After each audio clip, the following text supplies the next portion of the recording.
अरे भाई साहब, अरे भाई साहब, अरे भाई साहब, ये क्या हो रहा है?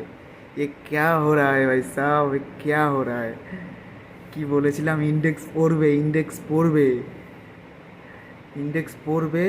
আমি 2:30-এ বলেছিলাম যে ইন্ডেক্স পড়বে, আমি 2:30-এর এখানটা এন্ট্রি বানিয়েছিলাম।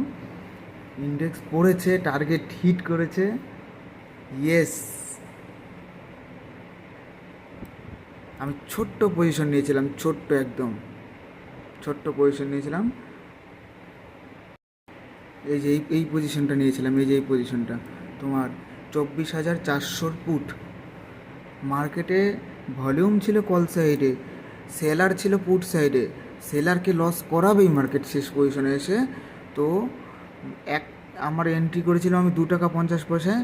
আমি এক্সিট নিয়েছিলাম এই জায়গাটায়, ঠিক এই 4 টাকার এই জায়গাটা, কিন্তু দিয়েছে টাকা কত, 370% রিটার্ন।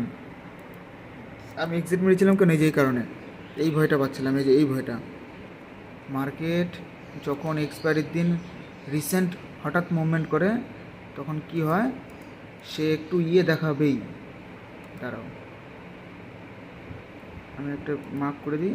আমি কোনটার জন্য ভয় পাচ্ছিলাম, এই যেটা, এই যে জাস্ট ওয়ান ক্যান্ডেল সব প্রিমিয়াম শেষ। আরে আমি যেখানে এন্ট্রি নিয়েছিলাম সেখানে কেউ ঢোকেই নি পুট সাইডে।